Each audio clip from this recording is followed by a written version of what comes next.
the case that still haunts investigators. When Detective Harris first walked into the abandoned house on Elm Street, something felt wrong. The air was thick with silence, and yet there was a whisper of a story that refused to stay buried. No one could have imagined that what he was about to discover would haunt him and the entire department for years to come. The story begins long before the rain-slicked streets in the abandoned house on Elm Street. It begins with the people whose lives, in ways small and subtle at first, were inexorably bound to one another by fate, coincidence, and ultimately tragedy. To understand the full weight of what would unfold, one must understand these individuals not as headlines, not as fleeting news stories, but as human beings navigating the precarious balance of ambition, trust, and the hidden shadows that dwell behind ordinary lives. Emily Lawson was, in many ways, an anomaly in her world. A journalist at the age of 28, she'd carved a niche for herself in investigative reporting that many older, more seasoned reporters could only dream of. Her work was fearless, tenacious, and unrelenting. Emily didn't just cover stories, she lived them. She often arrived on crime scenes before the police had cordoned off the area, asking questions no one else had the courage to ask. Her apartment was cluttered with binders, sticky notes, photographs, and audio recordings. Her walls were peppered with scribbled reminders, leads, and quotes she refused to forget. Friends often joked that Emily didn't sleep in the traditional sense. She rested briefly before plunging back into her work.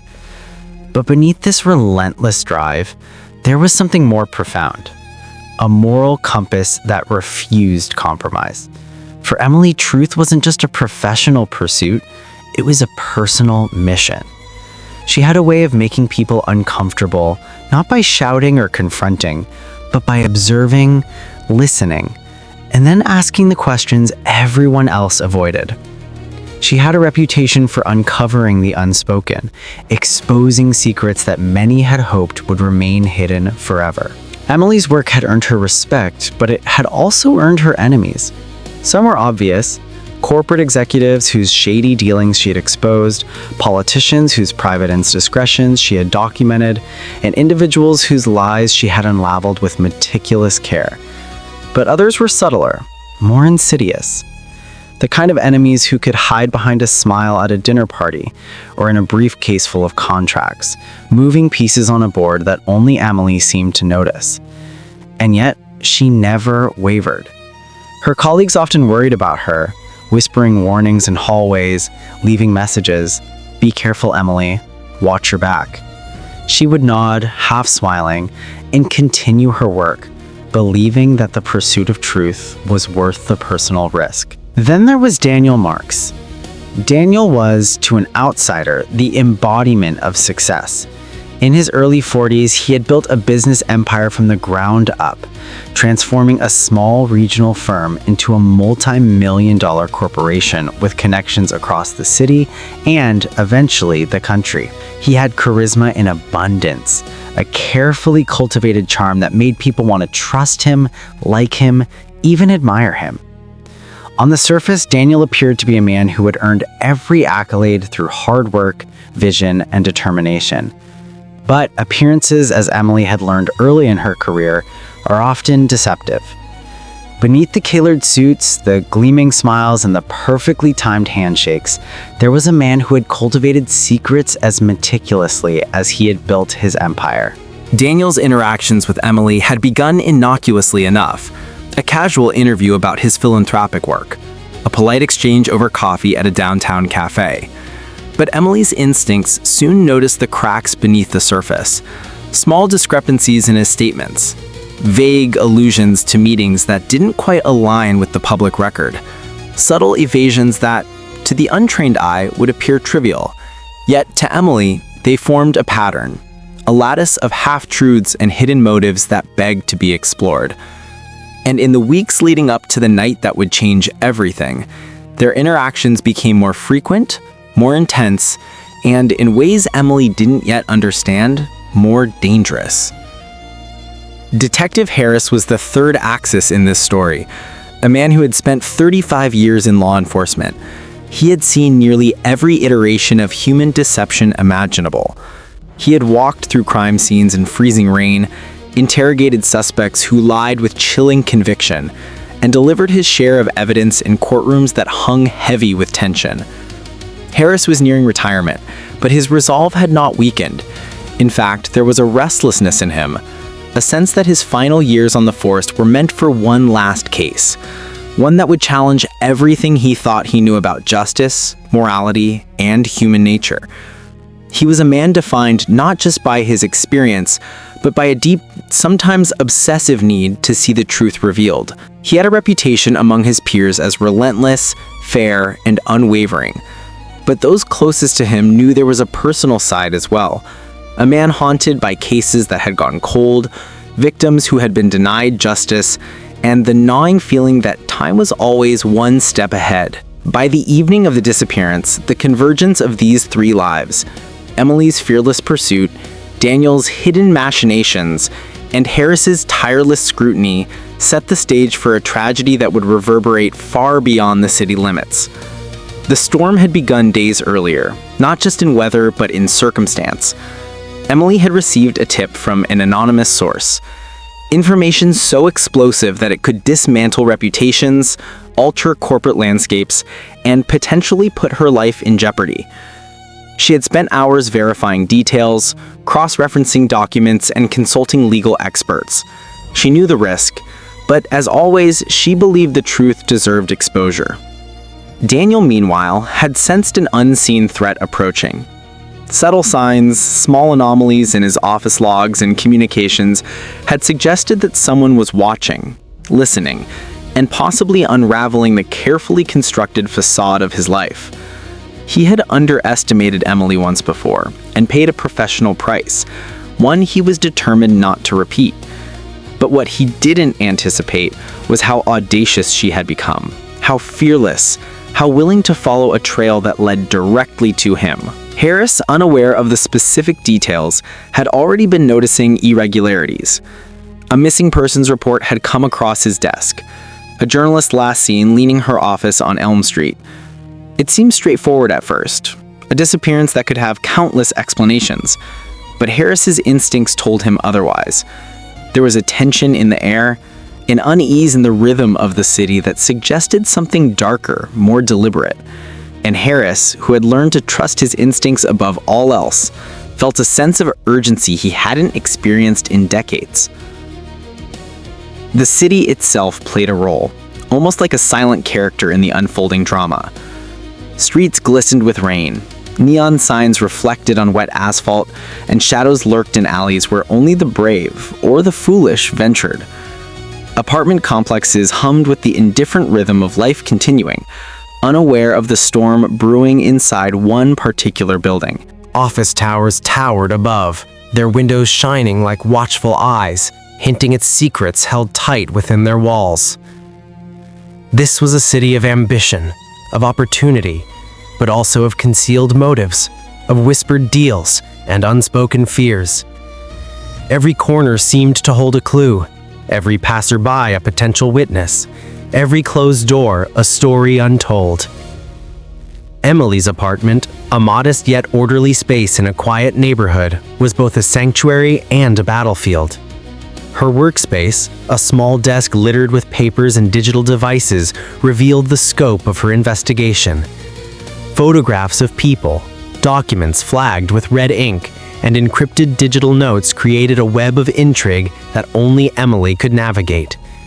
Friends who visited would remark on the intensity of her focus, the almost obsessive attention to detail, and the way she seemed to anticipate outcomes before they occurred.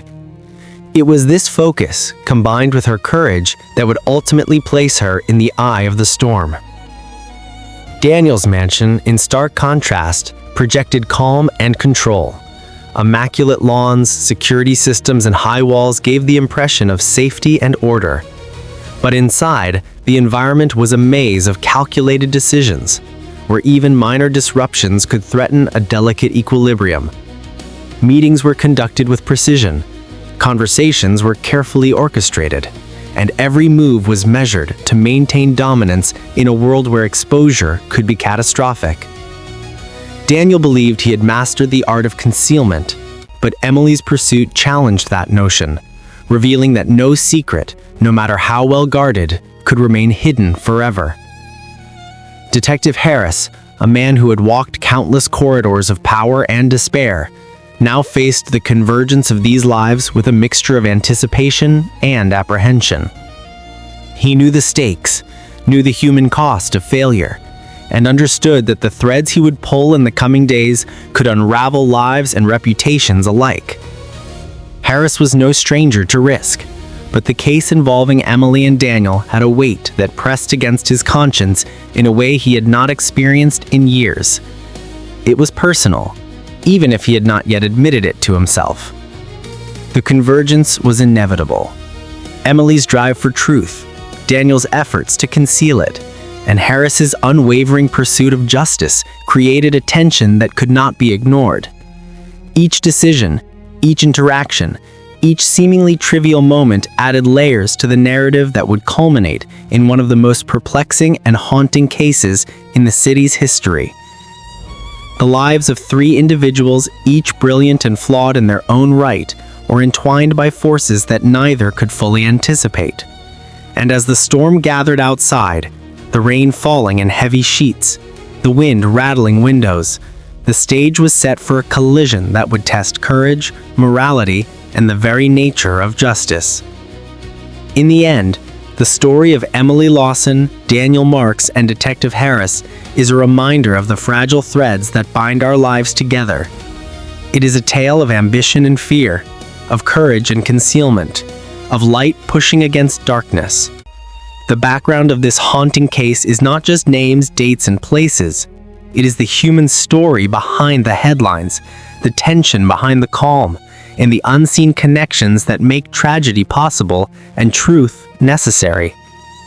In knowing these details, we step closer to understanding not just what happened, but why it mattered, why it continues to resonate, and why it still haunts the investigators who dared to uncover it.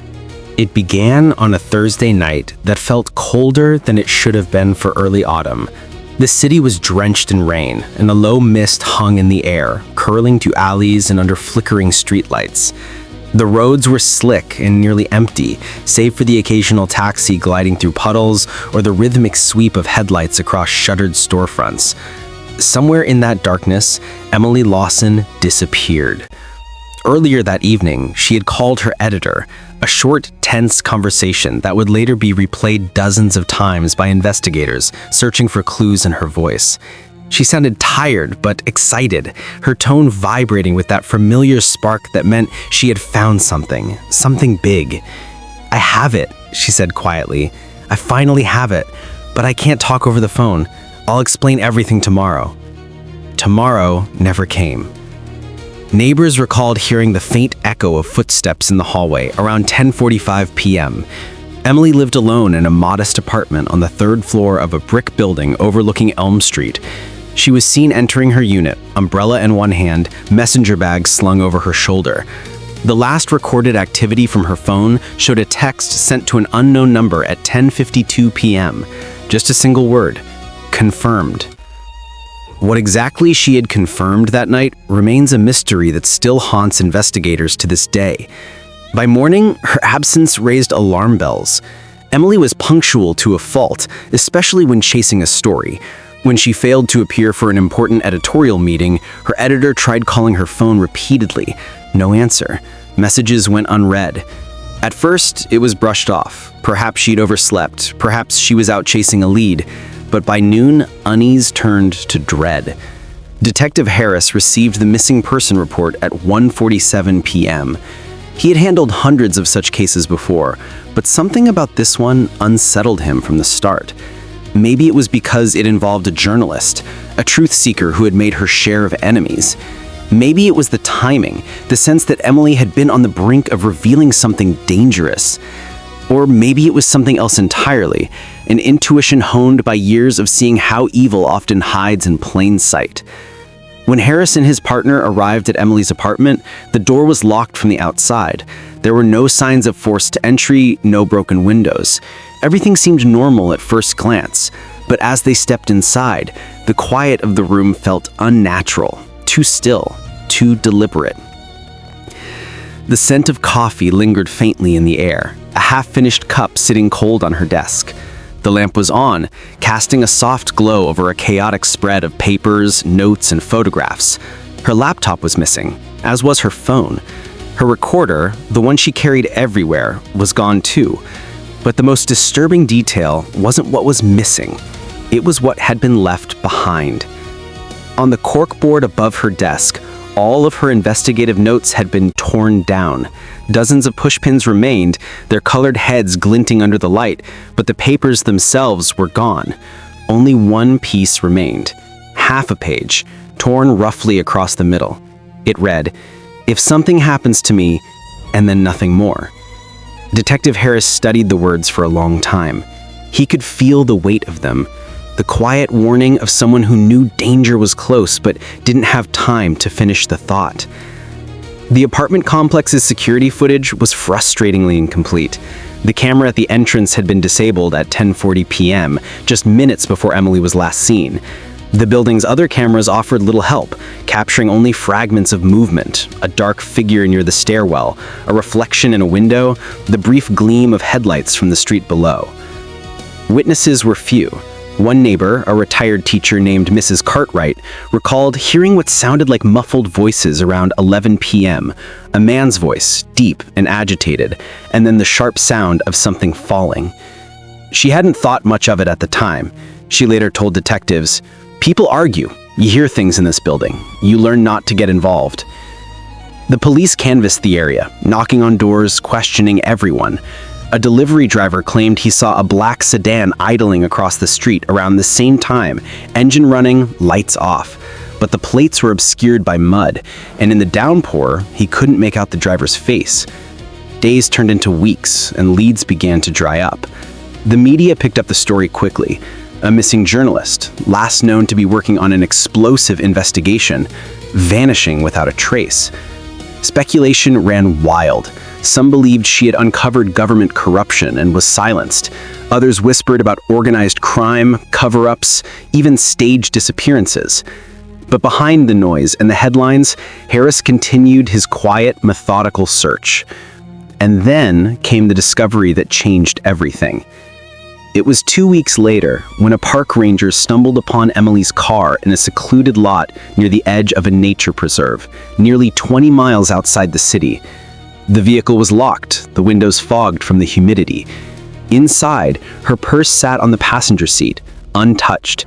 Her ID, wallet, and keys were still there. Nothing appeared stolen. But when investigators opened the trunk, they found something that sent a chill through everyone present. A small voice recorder, broken but still containing fragments of audio. The recording was faint, distorted with static and rain, but parts were clear enough to send shockwaves through the department. Emily's voice could be heard, hurried and trembling. "I know what you did. You think no one will find out, but I have proof." Then another voice, a man's, calm and cold. "You've gone too far, Emily. You should have stopped when you had the chance." The recording ended abruptly with the sound of a car door slamming and the faint rumble of thunder. When the audio was played for the first time in the precinct, the room went silent. No one spoke for several seconds. Harris replayed it over and over, each time feeling the tension coil tighter in his chest. The voice of the man was familiar. He couldn't place it at first, but there was something about the tone, the control, that he recognized. He took the tape home that night, listening to it again and again, long after midnight. And that's when it struck him.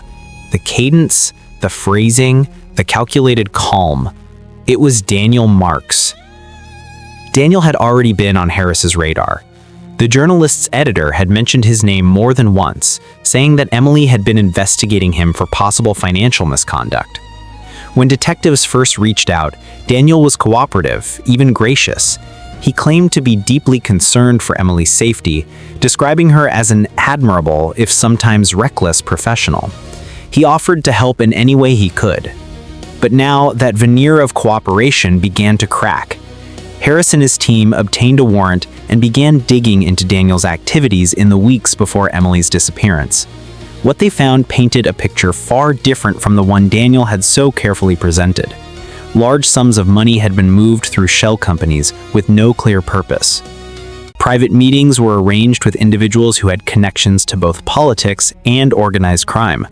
And most damning of all, phone records placed Daniel's personal phone within a few blocks of Emily's apartment on the night she vanished. When confronted with this information, Daniel remained calm, almost unnervingly so. He denied everything, calling the evidence circumstantial and suggesting that someone was trying to frame him. "You think I'd be stupid enough to show up near her place that night?" he said coolly during an interview. "I have nothing to hide. You're chasing shadows." But Harris had seen men like Daniel before, men who built empires on secrets and believed themselves untouchable. He could sense the arrogance behind the polished words, the quiet defiance that only comes from someone who has gotten away with too much for too long. Still, without a body, without definitive proof, the case remained painfully incomplete. Emily was gone, the evidence was circumstantial, and the public's attention was beginning to shift elsewhere. But for Detective Harris, letting go wasn't an option. Every night he revisited the case files, retraced the evidence, and re-listened to that haunting recording. Emily's voice seemed to echo in his mind, "I know what you did." And that was when the investigation took its first true turn. One of Harris's junior officers discovered something curious while analyzing the car's GPS history. The last destination before it was abandoned in the park wasn't Emily's apartment or any of her known contacts. It was an industrial area on the outskirts of town, a place owned by one of Daniel Marks's subsidiaries. The timestamp aligned almost perfectly with the night she vanished. Harris felt the blood drain from his face when he saw the data. It was as if the city itself had whispered a confession. He knew they were close, painfully close, to uncovering the truth. But in that moment, he also understood something else. Whoever had orchestrated Emily's disappearance wasn't finished yet. And the deeper they dug, the more dangerous the pursuit of justice would become. Because somewhere out there, in the rain-soaked darkness, the truth waited. Buried, guarded, and deadly. The days that followed were some of the most exhausting and emotionally charged of Detective Harris's entire career. He had been on the force long enough to know when a case carried the weight of something bigger than anyone was ready to admit. Emily Lawson's disappearance wasn't just a missing persons case. It was a fracture in the illusion of justice that the city had grown too comfortable with. Harris worked relentlessly, sleeping little, eating less. The investigation stretched into nights filled with the harsh glow of desk lamps and the endless hum of computer screens. His office became a war room, maps pinned to corkboards, red strings connecting names, dates, phone logs, and addresses. Every new clue was a spark of hope that seemed to burn out just as quickly as it appeared. The tension was suffocating, the kind that seeps into the walls and clings to the air. The discovery of Emily's car had given them direction, but not closure. There was still no body, no definitive evidence linking Daniel Marks directly to a crime. The GPS data pointed toward Daniel's subsidiary warehouses, but when officers arrived, the building was spotless. Too spotless. Every surface gleamed, the faint chemical scent of bleach still lingering in the air. Someone had been there recently, someone who knew what they were doing. Harris stood in the center of that empty space for nearly an hour, staring at the ground as rain dripped through a small hole in the roof. "He's cleaning up," he muttered to himself. "He's already one step ahead." Forensic teams combed the site for hours, and just when hope began to fade, one technician found something almost imperceptible, a single hair caught in a crack in the floorboards. The lab results came back 2 days later. It was a match for Emily Lawson. That changed everything. Suddenly, the investigation transformed from a missing persons case into a potential homicide. the department mobilized. Search teams were sent to surrounding areas, cadaver dogs scoured fields and woods, and media outlets swarmed the story once again. The city was gripped by collective unease. The public wanted answers, the department wanted results, and Harris wanted justice. But Daniel Marks wasn't easily cornered. When detectives arrived at his estate with a search warrant, his legal team was already waiting. 3 attorneys in sharp suits, clipboards in hand, calm as marble. Daniel himself greeted Harris with a measured smile. "Detective," he said evenly, "I've been expecting you. You've made quite the spectacle out of all of this." Harris met his gaze, refusing to blink. "You can call it whatever you want. I call it doing my job." The tension between them was palpable. They both knew this was no longer a simple investigation. It was a battle of wills, a war between truth and manipulation. The search of Daniel's mansion turned up little at first. His offices were immaculate, his personal devices encrypted beyond immediate access. But Harris knew that criminals of Daniel's kind rarely left evidence lying around. They buried it beneath layers of respectability and arrogance. Then one of the detectives made a small but significant discovery in Daniel's study, a safe hidden behind a panel in the wall. It was expertly concealed, the kind that required both a passcode and a physical key. When Daniel was asked to open it, he smirked. "You'll need more than suspicion to get inside that," he said coolly. But Harris was relentless. Within days, they had a court order, and when the safe was finally opened, the contents revealed the tangled heart of the mystery. Inside were several hard drives, 2 old cell phones, and a series of handwritten notes, each labeled with initials and dates. Among them, one note stood out. In neat handwriting, it read, "E.L. Deliverables pending." That was all it took. The connection was undeniable. Emily Lawson had been investigating Daniel Marks's network of shell companies and offshore accounts. She had likely confronted him with evidence that night, evidence that could destroy his empire, and for that, she had vanished. The arrest came quietly, almost anticlimactically. Daniel Marks was taken into custody one cold morning in late November. The press caught wind within minutes, cameras flashing as officers escorted him, impeccably dressed, through the front gates of his mansion. His expression remained unreadable. No panic, no outrage, just a chilling calm that unsettled even the most seasoned officers. During interrogation, Daniel was deliberate and composed, answering questions with precision but revealing nothing. "You're building a story out of shadows," he told Harris. "You've convinced yourself of something that isn't there." But Harris wasn't convinced. He knew the type, men who believed money could rewrite truth. Yet even he couldn't anticipate the twists that awaited him when the trial began. Months later, the courtroom was filled to capacity. Every seat was taken. Reporters filled the aisles, sketch artists hunched over their pads, and families leaned forward, eyes fixed on the accused. The city's collective heartbeat seemed to echo within those walls. The prosecution presented their case meticulously, step by step.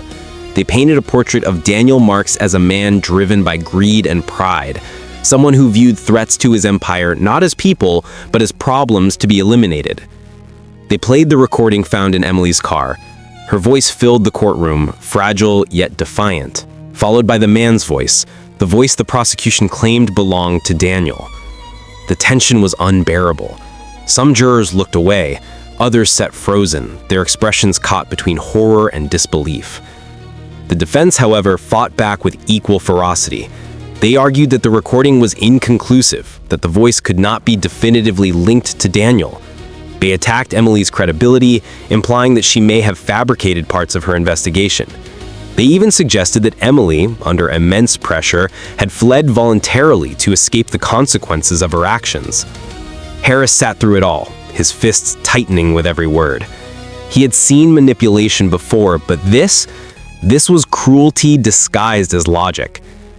The trial dragged on for weeks. Witness after witness took the stand. Emily's editor, her colleagues, neighbors, and even Mrs. Cartwright, who nervously recounted the voices she'd heard that night. but the defense poked holes in every testimony, casting doubt like seeds scattered on dry ground. Then came the moment that shifted the entire case. Late one evening, just as the court was preparing to adjourn for the day, the prosecution introduced a new piece of evidence, one that had been overlooked for months. It was a small USB drive recovered from the back seat of Emily's car, lodged beneath the seatbelt clasp. Forensic experts had finally decrypted it, revealing a collection of files, emails, transaction logs, and voice memos. Among them was a final audio clip time-stamped the night she disappeared. It began with Emily's voice, steady but wary. "This is Emily Lawson. If you're hearing this, something's gone wrong." A pause, the faint sound of rain. Then, quietly, she said, "Daniel Marks isn't who he pretends to be. The files prove it. If I disappear, tell Detective Harris to look in the safe." The courtroom erupted. Gasps, murmurs, and the judge's gavel pounding for order. Harris sat motionless, every muscle locked in disbelief. Emily had anticipated everything: her disappearance, the silence, even the man who would one day unlock her truth. Daniel's composure finally cracked.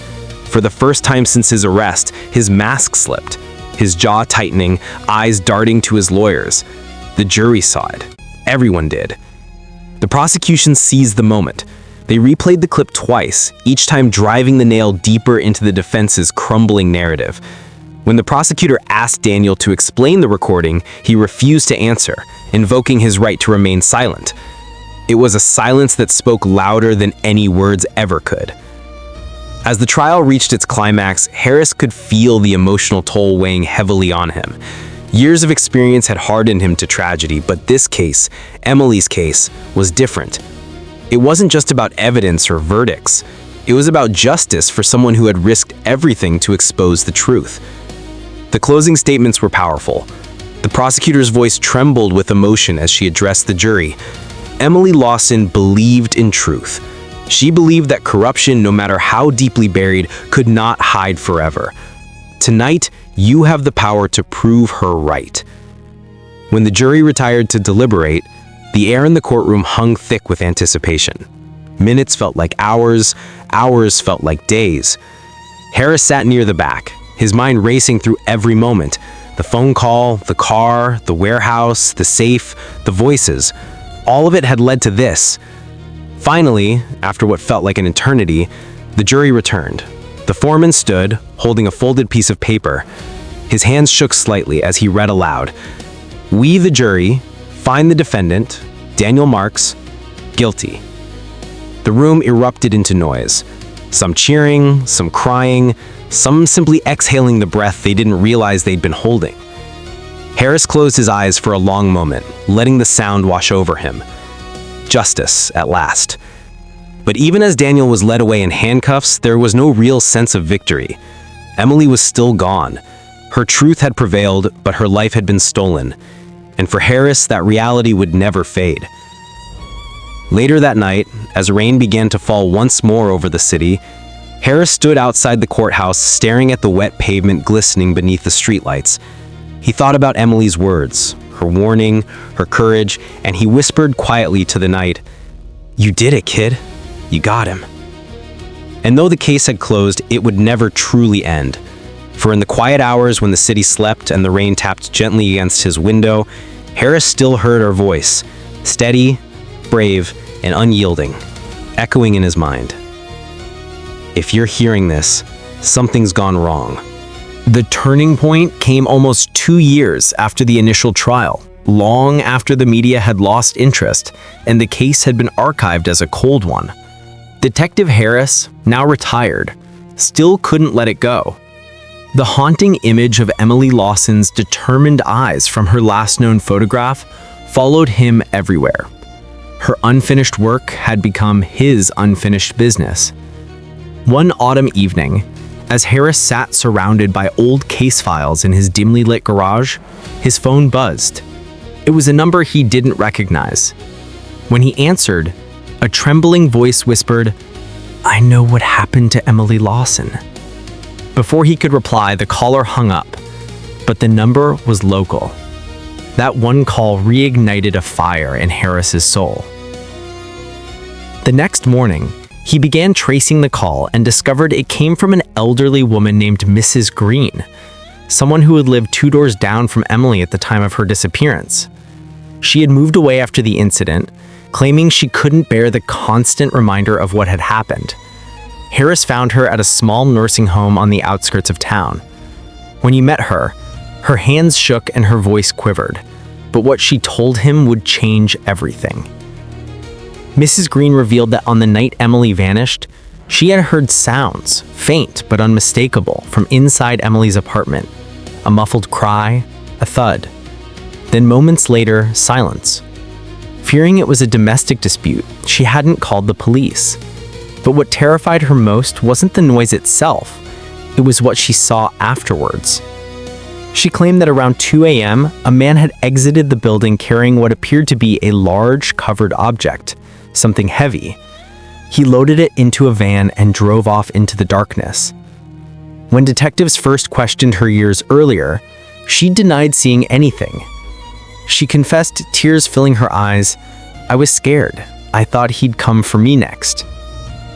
But that wasn't the only revelation. Mrs. Green also mentioned a strange sound she had once heard in Emily's apartment before the incident. A creaking noise behind the bookshelf followed by whispers. At first, she thought it was nothing more than the walls settling or the echo of the old pipes. But Emily had told her once, in passing, that her apartment had secrets. That offhand comment, long dismissed as playful curiosity, suddenly carried new weight. When Harris revisited the building, he convinced the new tenants to let him inspect the apartment once more. The bookshelf in the living room still stood, covered in dust, almost exactly as it had been when Emily lived there. He pulled it away from the wall and froze. Behind it was a faint outline of a door. The wood was old, splintered, and painted over, as if someone had deliberately tried to conceal it. With the help of a crowbar, he forced it open, revealing a narrow hidden space no larger than a closet. Inside were boxes filled with old papers, cassettes, and notebooks, each one meticulously labeled in Emily's handwriting. As Harris flipped through them, he realized these weren't random notes. These were her final investigations. Emily had been collecting evidence on a massive corruption network involving city officials, business tycoons, and even members of law enforcement. Every page was a thread in a web that reached deeper than anyone had dared imagine. One tape, marked simply for "The Day I'm Gone," sent chills through Harris's spine. He played it on an old recorder, and Emily's voice filled the room, calm, composed, but tinged with urgency. "If you're hearing this, it means something has happened to me. I've uncovered something that can't stay hidden any longer. People in power have built their empires on lies, and they'll do anything to protect them. I've gathered everything: names, accounts, transactions, proof. But I can't trust anyone, not even the ones who wear badges." Harris sat in silence as the tape continued, revealing names he knew all too well, one of them being a retired police captain who had once supervised him. The realization struck like a hammer. The investigation had been compromised from the very start. Someone inside the system had ensured the case went cold. Determined to bring justice, Harris contacted a young journalist, Rachel Myers, one of Emily's former colleagues. Together they began piecing together the evidence, following the money trail Emily had outlined. The further they dug, the more dangerous it became. Anonymous threats began arriving in Rachel's inbox. Harris found his car tires slashed one morning. It was clear they were getting too close, but they didn't stop. Using Emily's notes, they traced hidden transactions through shell companies that led straight to Daniel Marks and his associates. Daniel hadn't acted alone. He was just one piece of a much larger operation involving illegal land deals, embezzlement, and political cover-ups. When the story finally broke, it exploded across the media. The press dubbed it the Elm Street Conspiracy. Arrests followed within days. Former officials were taken into custody. Even Daniel Marks, who had long since disappeared, was located living under an alias overseas. He was extradited and brought back to face new charges. In court, the tapes were played for the jury. Emily's voice echoed through the room, revealing the truth she died trying to expose. The atmosphere was electric. Some jurors cried, others sat frozen, unable to look away. Harris watched from the gallery, tears welling in his eyes. Emily's courage, her persistence, and her unshakable faith in truth had finally broken through the corruption that had silenced her. But perhaps the most haunting part came when the prosecution revealed that Emily had sent one final encrypted email before her disappearance, addressed to Detective Harris himself. It had been lost in his old department server and only recently recovered. When decrypted, it contained just a few words. "If anything happens to me, follow the money. Trust no one." The courtroom fell silent. Even the judge took a long pause before speaking. The message proved not only that Emily foresaw her fate, but that she believed someone, someday, would carry on her fight. As the verdict was read, guilty on all counts, the room erupted in a mixture of relief and sorrow. Justice had been served, but the victory felt bittersweet. Emily Lawson's body had never been found, and her family could only take comfort in knowing that her truth had not died in vain. Outside the courthouse, rain began to fall, soft, steady, cleansing. Reporters gathered around Detective Harris, asking for his thoughts now that the case was closed. He looked into the cameras, his eyes tired but steady. "She was braver than any of us," he said quietly. Emily Lawson didn't just chase the truth, she became it. And sometimes, that's what justice really looks like, when someone's courage outlives their fear. Years later, people would still talk about the case that still haunts investigators. It became a story of not just crime, but conscience. A reminder that justice isn't always swift, but it endures. Emily's journals were archived and made public, inspiring a new generation of reporters. And every year on the anniversary of her disappearance, Detective Harris visited the old building on Elm Street, placing a single white rose on the doorstep. His silent promise that truth, no matter how deeply buried, would always find its way to the light. Time moved on, as it always does, but the shadow of the case that still haunts investigators never really faded. For Detective Harris, life after the verdict was quieter, yet never peaceful. The applause in the courtroom had long stopped. The headlines had been replaced by newer scandals, and the world seemed eager to forget. But he couldn't. He wouldn't. Some nights he still woke to the sound of rain tapping against the window, his mind replaying that haunting tape of Emily's voice. Her words had become a part of him, a ghostly reminder of what justice truly meant.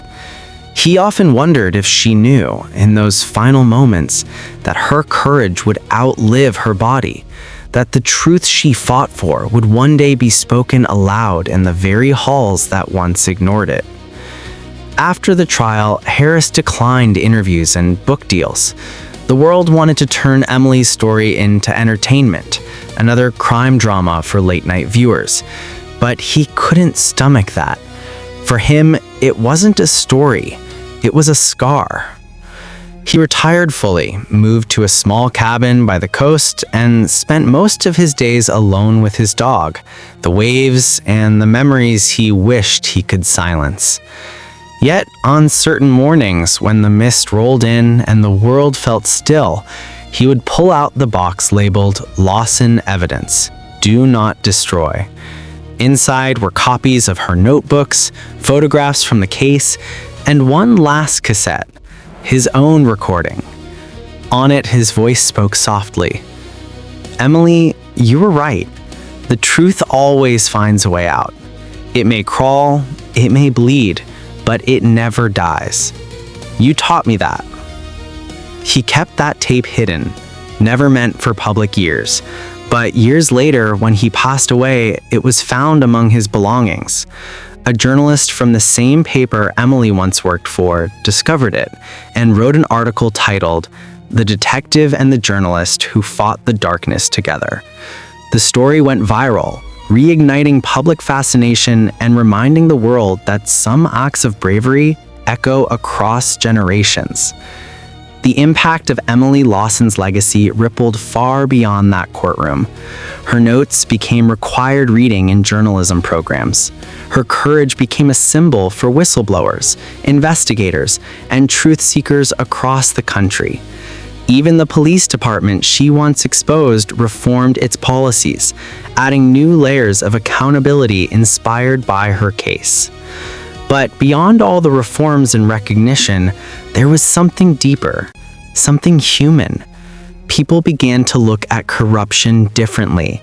They began to see how silence protects the guilty and how one person's determination can light a fire against the dark.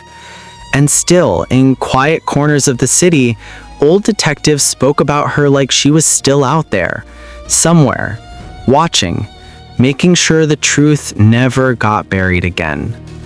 One evening, years after Harris's passing, Rachel Myers, now a respected investigative journalist, visited Elm Street. The building had changed owners, been repainted and modernized, but the weight of history lingered in its walls. She stood where Emily once lived, holding a single white rose in her hand, the same gesture Harris had made every year. Deep, clear, steady, but with emotional range. Placing it gently on the steps, she whispered, "We're still following the truth, Emily, just like you taught us." For a moment, the wind picked up, swirling around her like a soft whisper. Maybe it was just the air, or maybe it was the lingering spirit of a woman who had refused to be silenced. And as the camera of history zoomed out, past the streets, the courthouse, and the restless city, it became clear that the case that still haunts investigators was never just about one woman's disappearance. It was about all of us. The choices we make when faced with truth and fear, the silence we keep, and the courage it takes to break it. Because justice, as Harris once said, is never about perfection. It's about persistence. It's about the ones who keep digging when everyone else gives up. It's about the voices that refuse to fade. Emily's voice did not fade. It became a spark, a movement, a promise that somewhere, somehow, the next truth seeker would pick up where she left off. And in the final moment of remembrance, her words, her warning, her belief echoed once more. If anything happens to me, follow the money. Trust no one. Tell the truth. The screen fades to black. Her story ends where countless others begin, with a truth that refuses to stay buried. This was another story from True Justice Stories. If you believe in truth, courage, and justice, don't forget to like, share, and subscribe for more real tales where truth meets justice.